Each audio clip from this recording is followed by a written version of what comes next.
positif gitu ya, karena kan fungsi dari 10 kawasan prioritas itu kan untuk percepatan, kan tujuan awalnya memang seperti itu.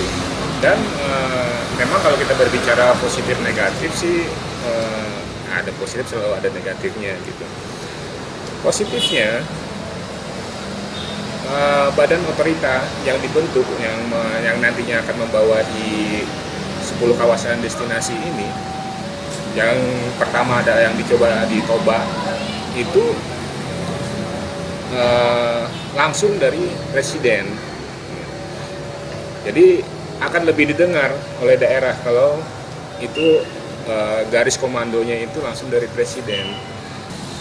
Tapi dari sisi negatifnya sendiri, kementerian, terutama Kementerian Pariwisata itu jadi kalau menurut saya itu kehilangan powernya di daerah gitu. Dan memang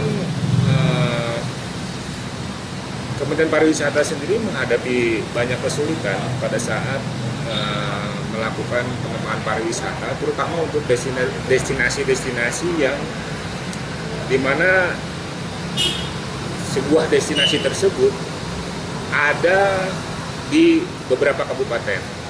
Contohnya Toba. Toba itu ada 8 kabupaten di sekeliling Danau Toba. Dan masing-masing punya egonya sendiri-sendiri.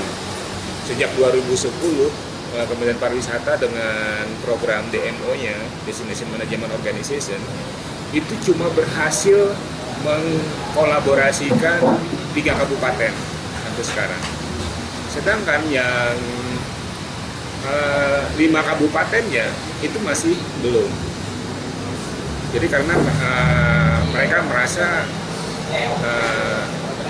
mungkin ada ketidakadilan dalam pembangunan, karena pembangunan yang ada lebih menitik beratkan pada salah satu atau salah 2 kabupaten.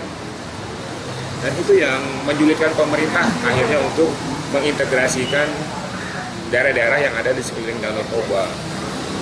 Nah, untuk menyikapi itu, maka dibuatlah badan otorita itu. Selain untuk mengintegrasikan semua pembangunan di semua kabupaten yang ada di sekeliling Danau Toba, juga untuk mempercepat pembangunan infrastruktur pariwisatanya. Jadi itu kenapa badan otorita itu kemudian muncul. Karena memang ada sedikit ya semacam kekesalan lah gitu. Ini Danau Toba potensinya sangat luar biasa, tapi pembangunannya sangat lambat. Itu yang menjadi dasar sebenarnya untuk badan otorita pariwisata ini.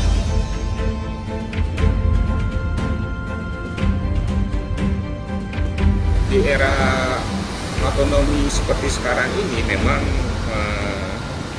masing-masing daerah itu mereka punya power yang sangat kuat gitu, sehingga apalagi Kementerian Pariwisata saat ini hanya sifatnya sebagai kementerian negara gitu ya, bukan kementerian teknis yang tidak serta-merta bisa membangun sesuatu yang berbentuk fisik gitu. Kalaupun ada, itu jumlahnya sangat kecil memang, sangat terbatas. Sehingga dan juga secara historis itu banyak daerah-daerah itu yang beranggapan seperti kegiatan-kegiatan pemberdayaan masyarakat, kemudian kegiatan-kegiatan pelatihan itu ya itu saja, itu lagi, sehingga mereka merasa ya cuma segini-segini aja gitu. Seperti itu. Sebenarnya pemerintah melalui Kementerian Pariwisata itu membuat yang disebut sebuah program yang disebut dengan DMO, Destination Management Organization. Fungsinya sebenarnya menurut saya hampir sama dengan yang badan otorita ini, karena dia mengkoordinasikan antar KL, kementerian lembaga gitu. seperti itu. Jadi misalnya untuk membangun dermaga kapal pesiar misalnya akan berkoordinasi dengan Kementerian Perhubungan untuk memberdayakan seperti kerajinan-kerajinan tangan dengan Kementerian Perindustrian dan UMKM misalnya seperti itu. Jadi sebagai ini aja, sebagai koordinatornya saja Kementerian Pariwisata ini. Gitu. Tapi pada kenyataannya di lapangan itu tidak semudah yang dibayangkan gitu, karena mereka tidak terlalu mendengarkan itu gitu, karena sering-sering juga yang datang ke lapangan itu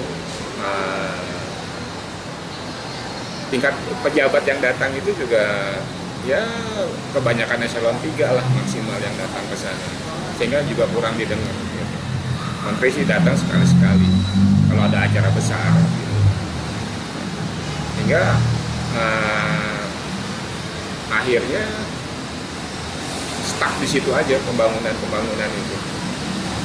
Sebenarnya secara program pemerintah itu sudah sangat bagus gitu sebenarnya. Dari kita punya rencana induk pembangunan pariwisata nasional Riparnas, di dalam yang kemudian dijadikan sebagai dasar hukum melalui PP nomor 50 tahun 2011. Di dalam PP itu terdapat hierarki pengembangan pariwisata. Basisnya adalah kawasan strategis nasional. Yang salah satu kawasan strategis nasional itu adalah kawasan strategis pariwisata nasional KSPN gitu. Nah, itu yang dari tahun kemarin 2015 sudah mulai dijalankan untuk pembuatan master plan-nya KSPN itu. Ada 88 KSPN. 88 KSPN. Tahun kemarin sudah dikerjakan 16 KSPN yang dikerjakan oleh Kementerian Pariwisata. Tahun 2016 ini sisanya yaitu 62 ya. 62 itu dikerjakan tahun 2016 tapi secara dekonsentrasi. Jadi yang mengerjakan bukan pusat lagi tapi adalah provinsi yang mengerjakan. Dan ini sedang berjalan prosesnya. Harapannya akhir 2016 ini seluruh KSPN itu sudah punya rencana induk. Sudah punya rencana induk. Nah itu hierarki sesudah KSPN. Sebenarnya di bawah KSPN itu ada yang disebut dengan DPN, Destinasi Pariwisata Nasional, yang jumlahnya adalah 50 destinasi. Itu sudah, dan itu juga termuat di dalam, kalau kita lihat di dalam PP 50 itu ada destinasi apa saja gitu. Destinasi apa aja yang ada di 50 itu. Di dalam destinasi itu kemudian terbagi lagi menjadi yang disebut dengan DTWN, daya tarik wisata nasional, yang jumlahnya adalah 250 gitu. Jadi daya tarik itu adalah bagian dari yang ada di dalam destinasi gitu. Nah, itu yang secara proses seperti itu. Tapi itu memang masih panjang itu perjalanannya, karena kita sendiri baru di tahapan KSPN.